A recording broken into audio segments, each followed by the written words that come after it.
The old soldier walked into the room. With slow, heavy steps, his name was Commander Vexathura, and every young warrior in the academy knew his story. They knew about the scars that covered his dark green skin. They knew about the metal plates that replaced parts of his skull. Most of all, they knew he was one of the few who had fought humans and lived to tell about it. The room fell silent as he moved to the front. 100 young Korax soldiers sat in perfect rows, their forearms folded across their chests in the traditional way. Their large black eyes watched him with curiosity and fear. They had heard whispers about the human wars. They had seen the files marked with red warning signs, but nobody talked about what really happened out there in the dark space where humans lived. Vexathura stopped at the front of the room and looked at each young face. These warriors thought they were ready for anything. They had trained for 10 years. They had learned to use every weapon in the Korfak army. They had studied the battles where their people conquered entire worlds in just a few days. They believed they were the strongest fighters in the galaxy. The commander knew better. You think you know about war, he said in a voice that sounded like grinding metal. You have read the reports, you have watched the training videos, you have practiced with your weapons until you can hit a target from a mile away. But today I will tell you about the enemy that makes our greatest generals wake up screaming. In the middle of the night, one young soldier raised his hand. His name was Sexmore, and he was the best fighter in his class. Sir, the humans are just a young species. They have only been in space for a few hundred years. How can they be dangerous to us? We have been fighting wars for thousands of years. Vexathura's mouth curved into something that might have been a smile, but there was no happiness in it.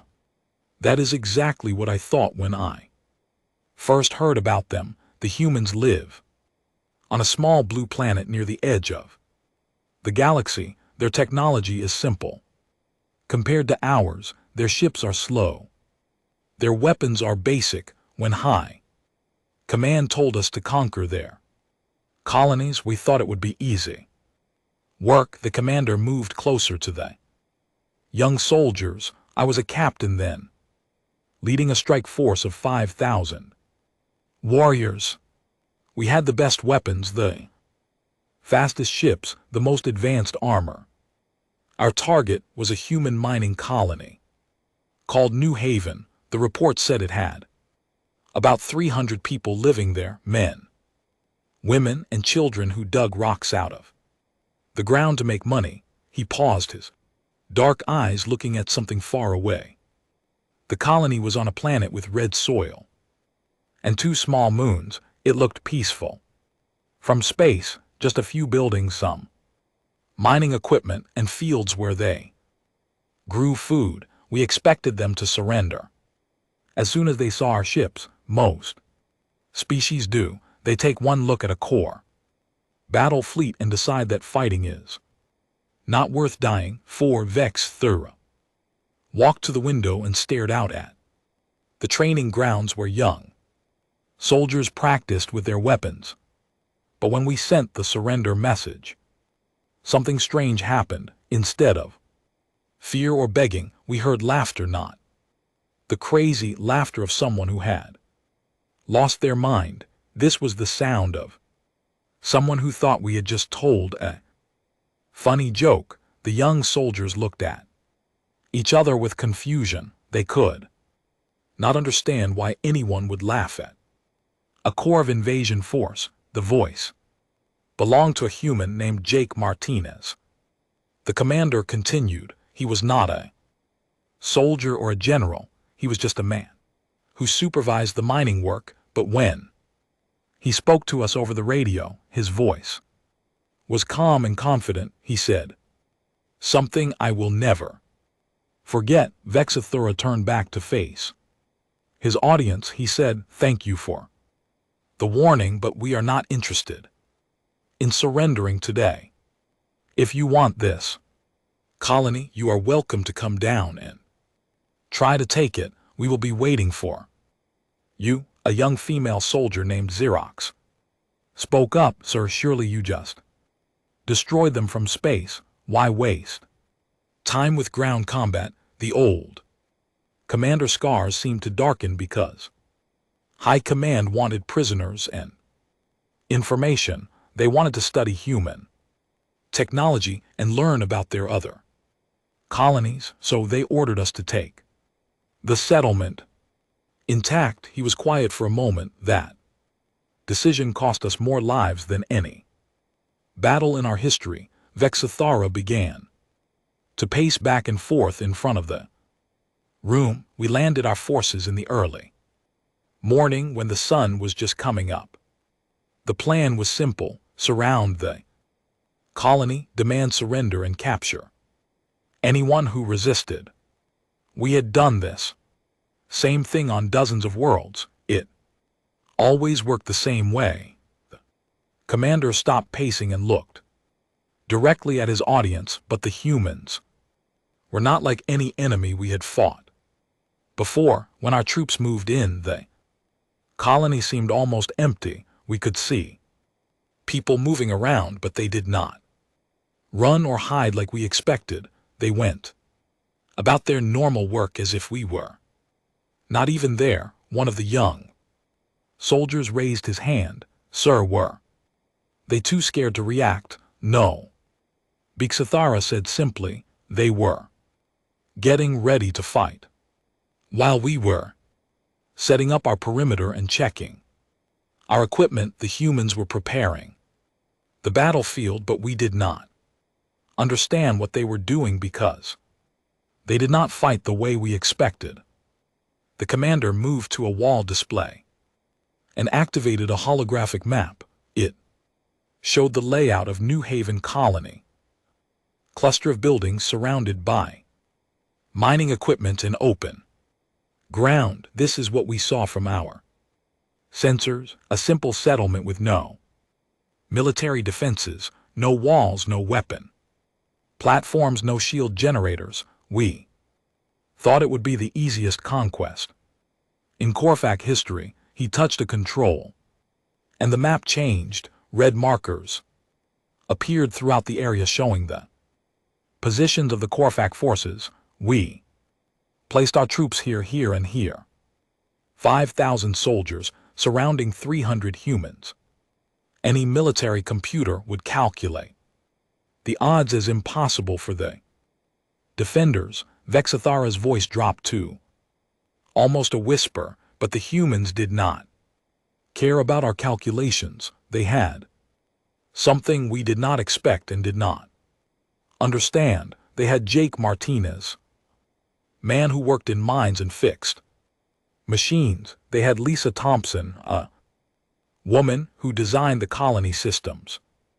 They had Bobby Chen, who drove the big trucks that carried ore. They had Amy Rodriguez, who managed the communications equipment. The young soldiers leaned forward, trying to understand what made these humans special. None of them were trained soldiers. The commander continued, but when faced with an impossible situation, they did something that no other species had ever done in our experience. They turned their entire world into a weapon, designed specifically to kill Korak warriors. Vexathara deactivated the hologram and faced his audience again. The first sign that something was wrong came when our advanced scouts started disappearing, not killed in battle, just gone. One moment they were reporting their positions, and the next moment there was only silence. We sent search teams, but they found nothing. No bodies, no signs of struggle, no evidence that our soldiers had ever been there. The room was completely quiet. Now, even the ventilation system seemed to have stopped making noise. Then the accidents started happening. The old soldier continued, equipment malfunctioned, weapons jammed at critical moments, communication systems picked up strange signals. Our vehicles broke down in ways that should have been impossible. At first we thought it was just bad luck or faulty maintenance. Vexatha's scars seemed to glow in the dim light of the room, but Jake Martinez sent us another message on the second day. He thanked us for visiting his colony and asked if we were enjoying our stay. Then he said something that made our blood run cold. He told us that his people had been watching us since we landed. He knew our troop positions, our equipment types, even the names of our officers, and he had learned all of this without ever leaving his colony. The commander looked at each young face in the room. That was when we realized we were not fighting a battle.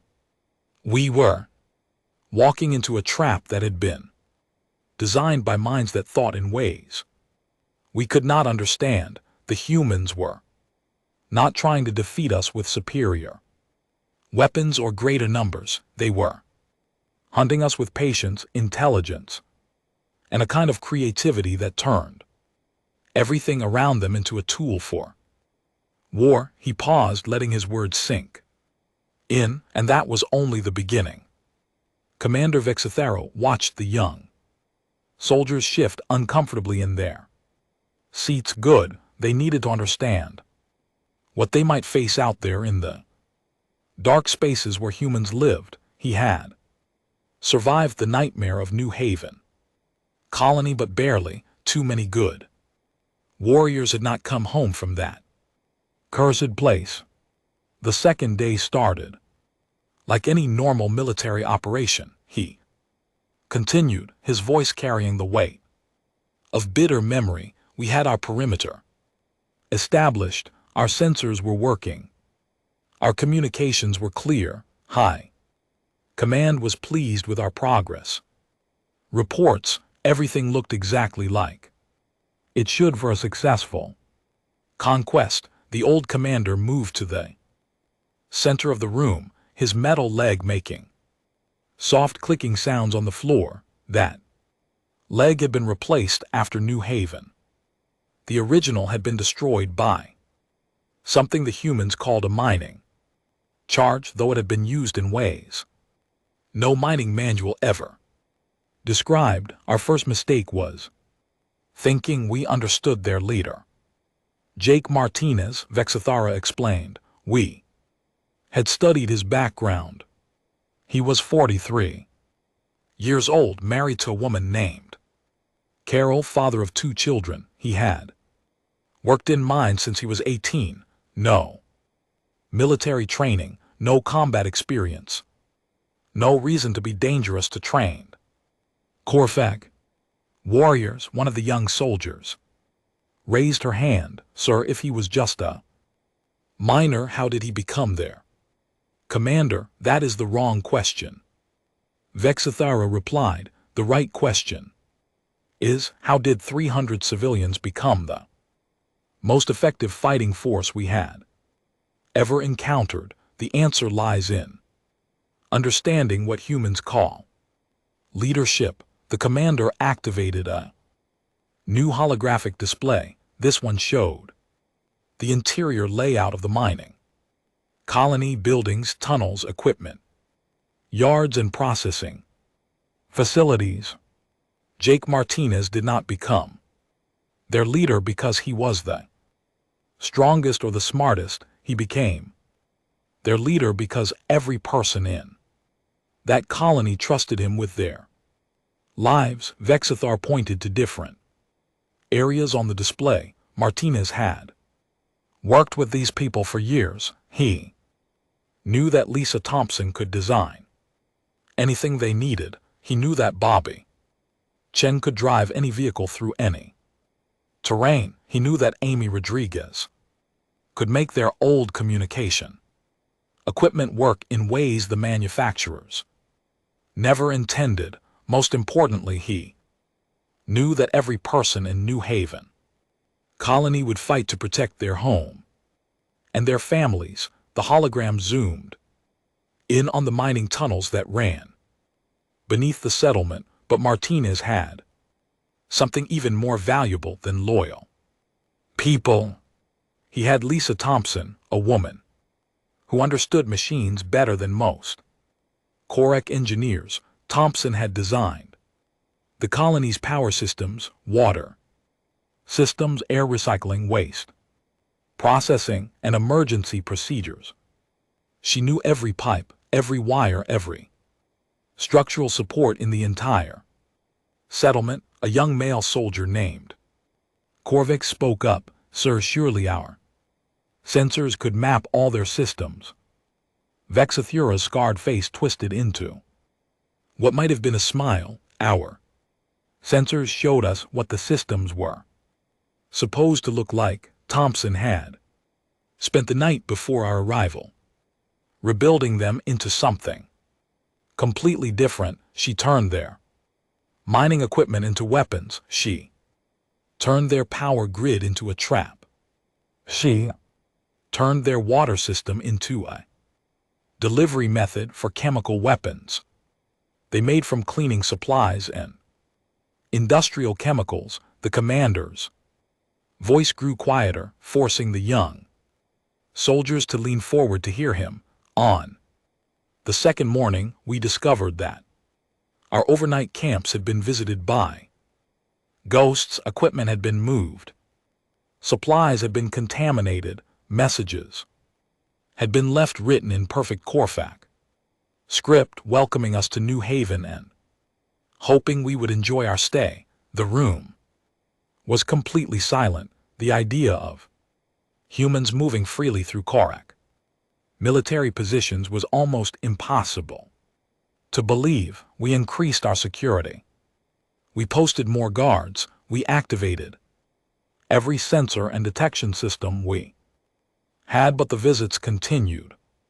Every night the humans would somehow slip past our defenses and leave us little gift. Sometimes it was food that had been poisoned just enough to make us sick. Sometimes it was equipment that had been sabotaged to fail at the worst possible moment. Sometimes it was just a note telling us how many soldiers we had and where they were positioned. Vexathara walked to the window and stared out at the peaceful academy grounds. The psychological effect was devastating. Our warriors began to doubt their own senses. They would see movement in shadows where nothing existed. They would hear sounds that were not there. They would wake up, convinced that someone had been watching them sleep. He turned back to face his audience, but the real terror began when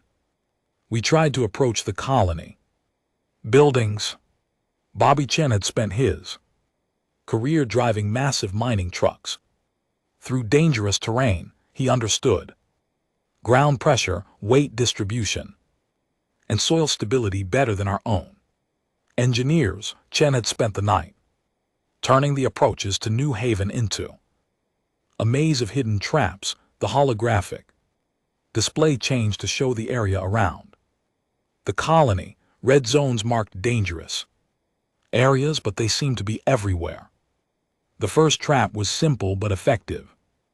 Vexatha continued. A section of ground that looked solid but had been undermined with mining equipment. When our heavy assault vehicles tried to cross it, they sank up to their turrets in loose soil and rock. The crews had to abandon their vehicles and continue on foot.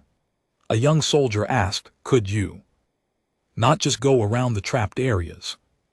That was exactly what Chen wanted us to do, the commander replied. Every detour led us into another trap. Areas that looked safe were actually killing grounds where the humans could attack us from hidden positions. Routes that seemed clear were actually channels that funneled us into ambush sites. Vexatha's voice took on a tone of grudging respect, but the most terrifying thing was how they used their mining charges.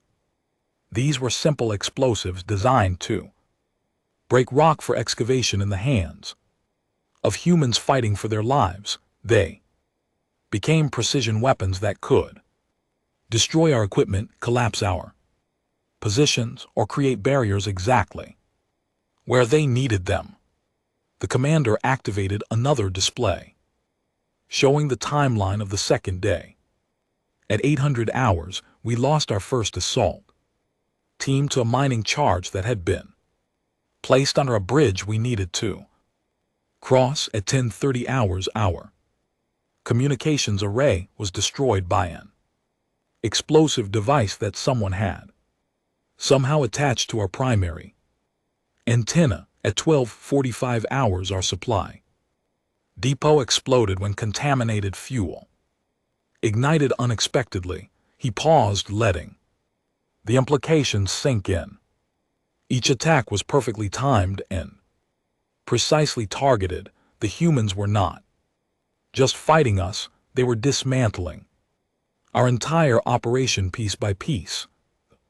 Young soldiers looked at each other with growing unease. This was not the kind of warfare they had trained for. The worst part was that we never saw them. Vexthor continued. Our thermal imaging showed nothing. Our motion detectors remained silent. Our patrols found no tracks, no evidence, no sign that anyone had been in the areas where attacks occurred. It was as if the very ground had turned against us. The commander's scarred hands clenched into fists. At 1500 hours, we received another message from Jake Martinez. He thanked us for our patience and asked if we were ready to discuss terms for our withdrawal, not surrender, withdrawal, as if we were the ones who were beaten.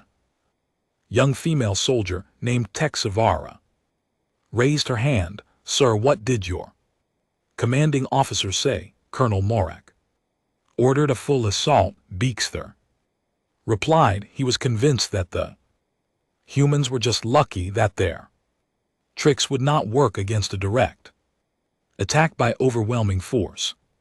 He sent 2,000 warriors straight at the colony buildings. The old commander's eyes grew distant. That was when we learned that Lisa Thompson had turned the entire settlement into a fortress that existed in dimensions we could not see.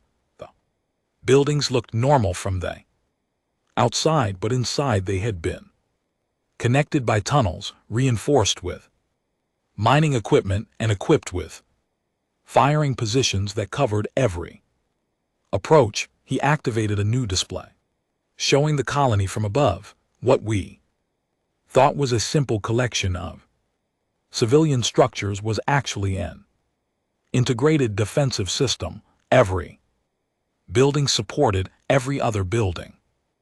Every room had multiple exits. Every corridor could be sealed off or flooded with dangerous gases. Every window and door was a potential firing position. Vexathura's voice dropped to barely above a whisper. The assault lasted 6 hours. We lost 800 warriors and accomplished nothing. The humans defended their positions with weapons they had built from mining equipment and determination that defied all logic. They fought like every rock and every shadow was their ally. The commander looked at each young face in the room.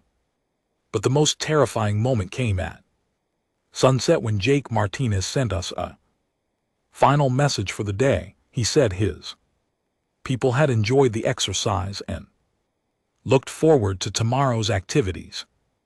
Then he did something that haunts me. Still, Vexathur paused, his scarred face showing the strain of remembering. He listed the names of every Korak warrior who had been killed or wounded that day. Not just their military designations, their actual names, their home colonies, their family connections. Information that should have been impossible for him to obtain.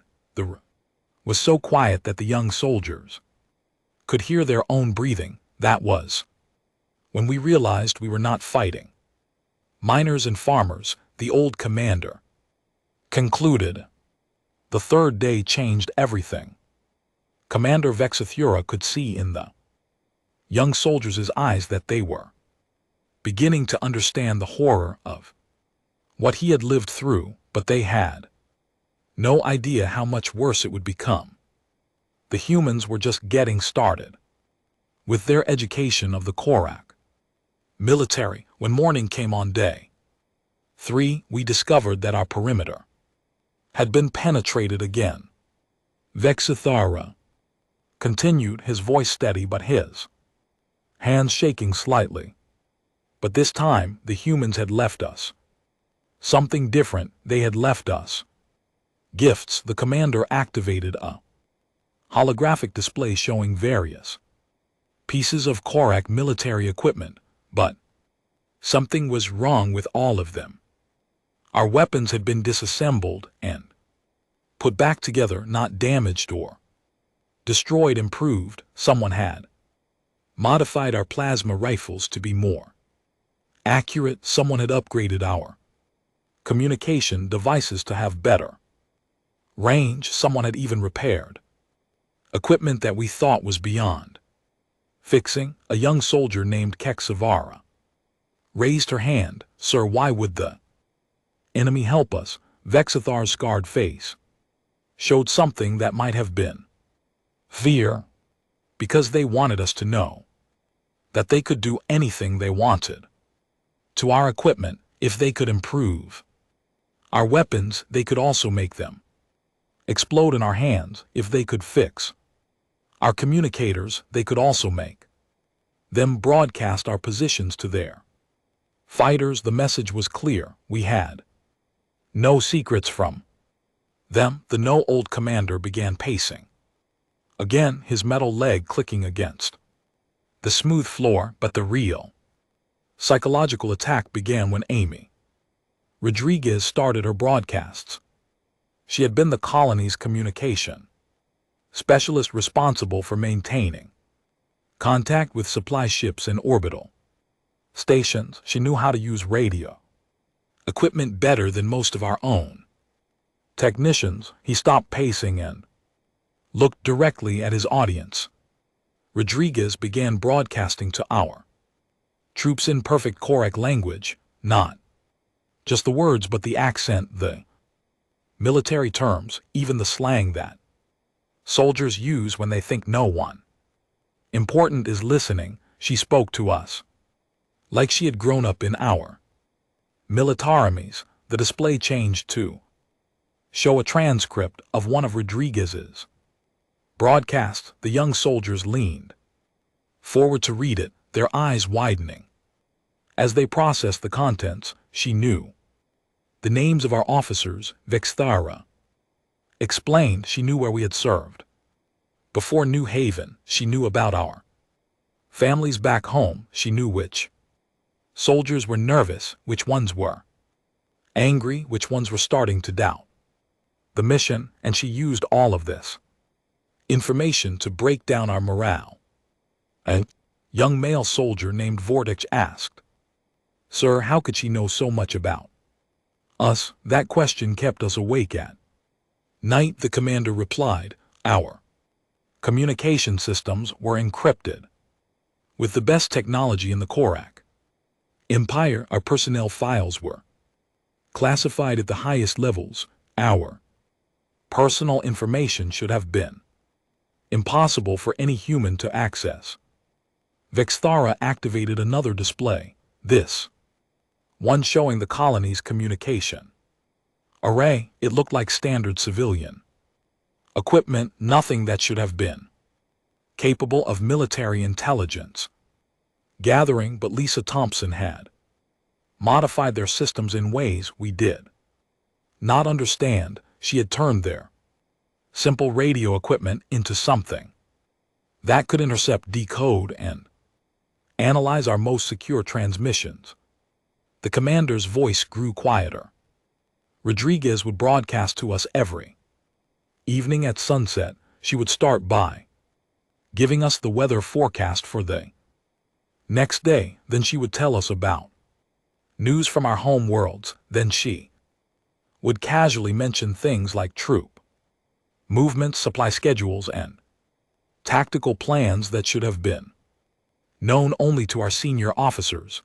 The young soldiers looked at each other nervously. The idea that an enemy could penetrate their most secure communications was terrifying, but the worst part of her broadcast was how friendly she sounded. Bixathara continued. She spoke to us like we were old friends. She asked about our health.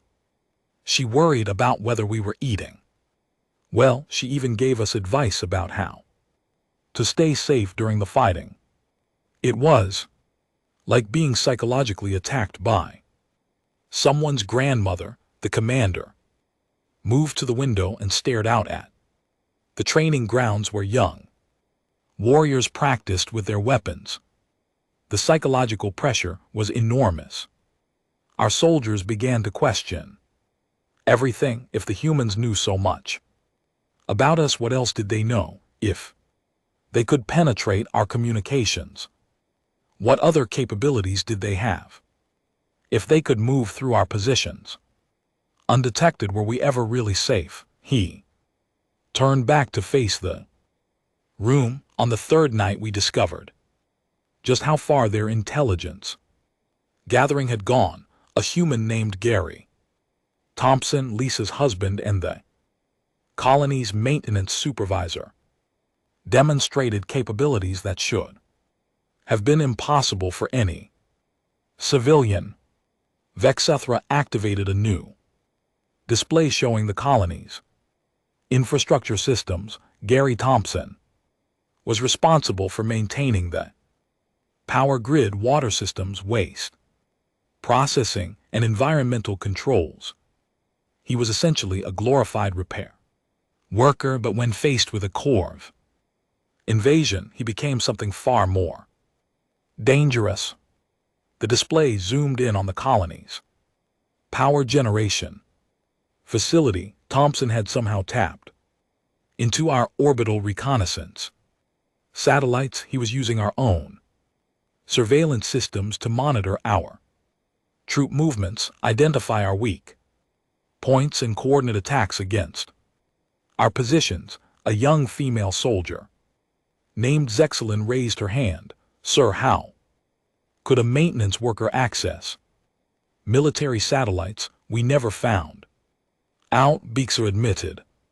Our technical specialists spent days trying to figure out how he had penetrated systems that required the highest level of military clearance. The best theory was that he had somehow reverse-engineered our communication protocols from captured equipment, but even that should have been impossible for someone without advanced training. The commander's scarred hands clenched into fist. Thompson used our own satellites to direct precision attacks against our supply lines. He knew exactly when our transport ships would arrive. He knew which routes our ground convoys would take. He knew where we stored our ammunition and equipment, and he used all of this information to make our own logistics network work against us.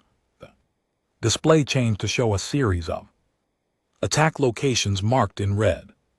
Supply convoys began disappearing without explanation. Equipment shipments were destroyed by explosive devices that detonated at exactly the right moment. Food deliveries were contaminated with chemicals that made our soldiers sick, but did not kill them, keeping us weak and demoralized rather than creating martyrs. Vexithar's voice took on a tone of grudging respect, but Thompson's most brilliant attack was against our water purification systems. He somehow introduced a chemical compound that was completely harmless to humans but caused Severe digestive problems for Korak.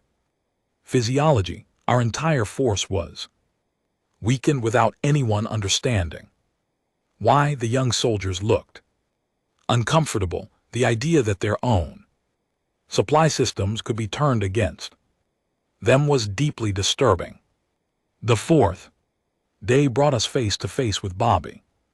Chen's true capabilities, the commander continued. We had known he was a transport driver responsible for moving heavy equipment around the mining operation. What we had not understood was that his years of experience had made him an expert in terrain analysis, vehicle modification, and tactical mobility. A new display showed the mining colony's vehicle fleet. The machines looked like standard industrial equipment, but something was different about all of them. Chen had spent the previous nights converting their mining vehicles into mobile weapons platforms. Excavators became artillery pieces. Transport trucks became armored fighting vehicles. Even their small maintenance carts became reconnaissance platforms, equipped with sensors and communication equipment. Vexthara's voice grew darker. But Chen's real talent was for ambush tactics. He would use the modified vehicles to strike our positions, cause maximum damage, and then disappear. Before we could respond, our heavy weapons could not track targets that moved like his vehicles did. Our tactical computers could not predict the movement patterns of machines that defied all normal operational parameters. The commander activated a tactical display showing the fourth day's combat. Red markers showed Korak positions, blue markers showed human attacks. The pattern looked like chaos, but there was an underlying logic that was clearly visible. Chen's attacks were not random.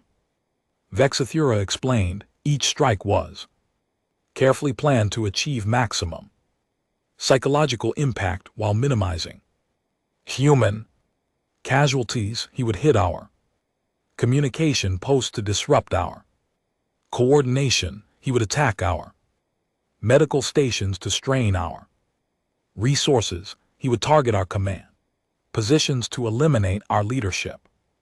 The display zoomed in on specific attack locations, but the most terrifying aspect of Chen's tactics was how he seemed to predict our responses. Every time we moved to counter one of his attacks, we would find ourselves walking into another ambush. Every time we tried to pursue his vehicles, we would discover that the terrain had been prepared to trap our forces. A young soldier named Hexmore asked, "Sir, how many vehicles did the humans have?" 12, Vexthara replied simply. 12 civilian mining vehicles operated by one man who had never received military training. Against those 12 vehicles, we deployed 200 heavy combat units, 50 aircraft, and enough firepower to lift a city, and we lost. Commander Vexathara stood silent for a long moment, his scarred face reflecting memories that still caused him pain. The young soldiers waited, knowing that the worst part of his story was yet to come. They could see it in his damaged eyes, in the way his metal fingers tapped nervously against his leg, in the slight tremor that ran through his voice when he spoke of the humans. The 5th day was when we stopped being an invasion force, he said. Finally, we became prey. The humans had spent 4 days studying us, learning our weaknesses, understanding our fears. Now, they were ready to hunt us properly. The old commander activated a holographic display showing the battlefield on day 5. The Korak positions looked scattered and defensive, completely different from the confident assault formation they had started with. By this time we had lost so many soldiers that Colonel Marak was forced to pull our forces back into a tight defensive perimeter. We were no longer trying to capture the colony, we were just trying to survive long enough for reinforcements to arrive. A young soldier named Sexatara raised her hand. Sir, surely High Command sent help when they learned what was happening. Vexathar's damaged mouth twisted into something that might have been a bitter smile. High Command thought we were exaggerating our reports. A mining colony with 300 civilians could not possibly defeat 5,000 Korek warriors. They assumed we were either incompetent or lying. They told us to stop making excuses and finish the mission. Commander's voice grew harder. That morning, Jake Martinez requested a meeting. He said he wanted to discuss terms for our withdrawal. Colonel Morak agreed, thinking it meant the humans were finally ready to surrender. Instead, it became the most terrifying hour of our entire military careers. The holographic display changed to show the meeting location, a small clearing between the colony and the Korfak positions. Martinez came alone, carrying what looked like a simple mining helmet. He was not armed, not armored, just a middle-aged human wearing work clothes in that helmet. But when he started talking, we realized we were face with something far more dangerous than any weapon. Vexa paused, his compound eyes reflecting the memory of that encounter. The helmet belonged to Scout leader Sexathan, one of our best reconnaissance specialists. Sexathan had vanished 3 days earlier while conducting a routine patrol. We had assumed he was dead, killed by human defenders, or lost in an accident. The young soldiers leaned forward, sensing that something terrible was coming. Martinez placed the helmet on the ground between us and began to speak. The commander continued. He told us that Sexthon was alive and well, being treated as an honored guest by the colonists. He said the scout had been very helpful in explaining Korfak military procedures, equipment, specifications, and tactical doctrines. A cold silence fell over the room. The idea of a Korek warrior cooperating with humans was unthinkable, but that was not the worst part. Vexathara said, his voice dropping to barely above a whisper. Martinez began reciting information that only our high command should have known. He knew our unit designations, our supply schedules, our reinforcement timelines. He knew the names of our officers' families back home. He knew classified details about other military operations happening, different star systems. The commander activated another display, this one showing a transcript of Martinez's words. The young soldiers read in growing horror as they saw their own military secrets laid out in simple human language. Martinez spoke to us in perfect military Korek, using terms and phrases that are only taught in our most advanced academies. Vexathara explained, but he did not just know our language, he understood our culture, our psychology, our deepest fears and weaknesses. He spoke to us like he had spent years studying everything about our species. Young male soldier named Forsh asked, "Sir, how could one captured scout provide so much information?" That was exactly what we asked, the commander replied. Martinez smiled and told us that Kexthon had been very eager to share his knowledge.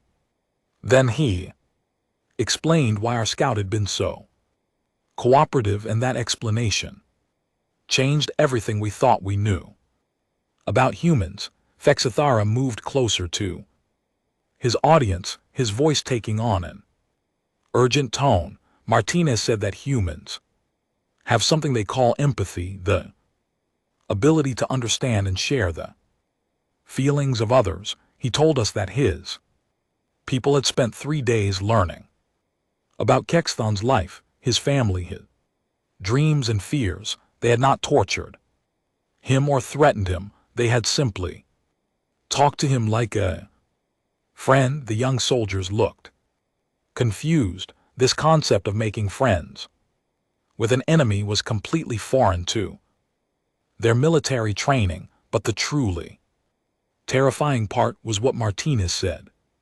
Next, the commander continued. He told us that Sexton had volunteered the information because the humans had convinced him that cooperation was better than conflict. They had somehow made our scout believe that fighting was pointless, that his duty was to help end the war rather than continue it. Vexithara activated a new display showing psychological profiles. Martinez explained that humans had spent their entire evolutionary history learning to work together, to convince others to join their groups, to turn enemies into allies. He said that conflict resolution was one of their primary survival skills. The old commander scarred hands clenched into fists. Then Martinez made us an offer that defied all logic. He invited our entire force to surrender and join the colony as permanent residents. He said the humans would teach us their mining techniques, share their technology, help us build new lives far from the military conflicts that had consumed our careers. A young female soldier named Zekara raised her hand. Sir, surely no Korach warrior would accept such an offer. That was what we thought, Beaksthora replied. But Martinez had done his research. He knew which of our soldiers were homesick, which ones were tired of fighting, which ones had families they wanted to see again. He spoke directly to each of our officers, addressing their personal concerns and offering solutions to problems they had never shared with anyone. The commander's voice grew darker. Martinez knew that Captain Yexer's mate had recently died in an industrial accident. He offered Yexer a chance to honor her memory by helping to build something peaceful instead of destroying. He knew that Lieutenant Sexivor had children who barely remembered him because of his long deployments. He offered Sexivor a chance to raise his family in safety. The holographic display showed the faces of various Korfak officers there, expressions showing confusion and doubt. For the first time in our military careers, we were faced with an enemy who wanted to help us rather than defeat us. Martinez was not trying to kill us or capture us. He was trying to recruit us. Vexthora paused, letting his words sink in. The meeting lasted 1 hour. When it ended, 17 of our officers had requested permission to consider Martinez's offer. Colonel Marek was forced to place them under arrest to prevent defection. Young soldiers stared in shock. The idea of Korsak officers wanting to defect to humans was beyond their comprehension. But Martinez was not finished with his demonstration. The commander continued. As he prepared to leave, he handed Colonel Marek a data pad containing detailed intelligence reports about our own military operations, information that should have been impossible for humans to obtain. The display changed to show sample pages from the intelligence reports. The young soldiers could see classified Korfak military data presented in human language with human analysis and commentary. The report showed that humans had been monitoring our communications, tracking our movements, and analyzing our tactics. Since the moment we entered their star system, Vexithura explained, but they had not used this information to destroy us. Instead, they had used it to understand us, to find ways to avoid unnecessary killing, to look for peaceful solutions to the conflict. The commander's voice took on a tone of reluctant admiration. Martinez told us that humans prefer not to kill their enemies if they can avoid it. He said that death was wasteful, that living opponents could be convinced to become allies, that even the worst conflicts could be resolved through communication and understanding. A young soldier named HFY asked, "Sir, if they did not want to kill us, why were they fighting so effectively?" "Because they wanted us to understand that resistance was futile," Vexithura replied. "Every attack, every ambush, every demonstration of their capabilities was designed to convince us that continued fighting would only lead to unnecessary casualties on both sides. They were not trying to defeat us militarily, they were trying to educate us politically." The old commander moved to the window and stared out at the training grounds. That evening, Amy Rodriguez made her final broadcast to our forces. She thanked us for our patience during what she called the orientation period. She said that the practical demonstrations were now complete and that serious negotiations could begin. He turned back to face his audience. Rodriguez told us that New Haven Colony was prepared to accept our surrender and integrate our forces into their community. She said that any Korak warrior who wished to stay could find meaningful work in the mining operation, that families could be brought from our home worlds, that children could grow up in peace rather than preparing for war. The reinforcement fleet arrived on the 10th day with 30,000 Corey, 500 heavy assault vehicles, and enough firepower to crack a planet's crust. Commander Vexithura remembered watching those ships descend from orbit, feeling hope for the first time since the nightmare began. Surely he had thought 30,000 soldiers could handle 300 human miners. He had never been more wrong about anything in his life. Admiral Korvex commanded the reinforcement fleet. Vexithura told his young audience, his voice heavy with the weight of terrible memory. He was our most decorated officer, veteran of 40 successful campaigns, conqueror of entire civilizations. When he reviewed our situation reports, he declared that we had obviously been dealing with the colonists incorrectly. The old commander activated a holographic display showing the massive core fleet in orbit above New Haven Colony. The ships looked powerful and intimidating, bristling with weapons that could level cities. Admiral Korvex believed that overwhelming force was the solution to our problems. He planned to demonstrate proper military tactics by crushing the human resistance in a single decisive assault.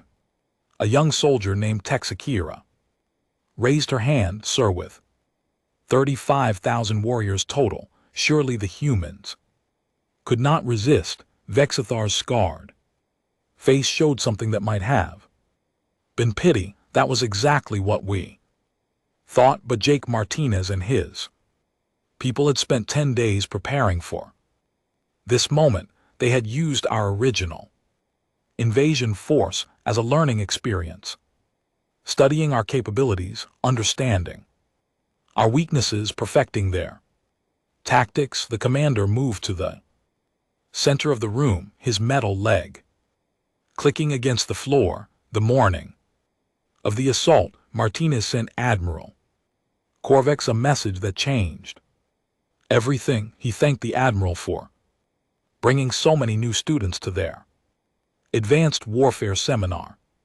He said the colonists were honored to have the opportunity to demonstrate their teaching methods to such a distinguished audience. The young soldiers looked at each other with confusion. The idea of humans referring to a Corv invasion as a teaching seminar was beyond their understanding. Admiral Korvix was furious. Vexler continued. He ordered an immediate full-scale assault on the colony. Every ship, every weapon, every soldier was committed to wiping the humans from existence. It was supposed to be the most overwhelming display of military power in Corps history. The holographic display changed to show the battle formation, thousands of Corvac warriors advancing on the small colony. In perfect coordination, the assault began at dawn with orbital bombardment of the surrounding area. Our plan was to destroy everything within 10 km of the colony buildings, leaving the humans nowhere to hide. Vexathara's voice grew darker, but when the bombardment ended and the smoke cleared, we discovered that the colony was completely undamaged. Somehow the humans had protected their settlement with defensive systems that made our most advanced weapons useless. A young male soldier named Korix asked, "Sir, how could mining equipment stop orbital bombardment?" "It was not the equipment," the commander replied. "It was the understanding." Lisa Thompson had spent 10 days studying our weapon signatures, analyzing our targeting systems, learning exactly how our orbital cannons worked. She had built countermeasures that turned our own firepower against us. The display showed a technical diagram of the human defensive system. It looked impossibly complex for something built by civilian miners. Thompson had created a network of reflecting surfaces that redirected our energy beams back into space. She had constructed absorption fields that captured our projectiles and converted them into power for the colony systems. She had even installed jamming devices that made our targeting computers aim at empty ground instead of actual targets. Vexathara paused, letting his words sink in, but the real shock came when our ground forces reached the colony perimeter. The humans were waiting for us, but not in the way we expected. The holographic display changed to show the colony as it appeared after 10 days of human preparation. The simple mining settlement had been transformed into something that defied military logic. The buildings were still there, but they were no longer just buildings. Thompson had connected them with tunnels that ran deep underground. She had reinforced them with materials that could withstand direct hits from our heaviest weapons. She had turned the entire colony into a single integrated fortress. The commander's voice took on a tone of reluctant admiration, but the most terrifying thing was how the humans had prepared the battlefield around their colony. Bobby Chen had spent 10 days reshaping the terrain, creating channels and barriers that forced our troops to move exactly where the defenders wanted them to go. A young female soldier named Zexelin raised her hand.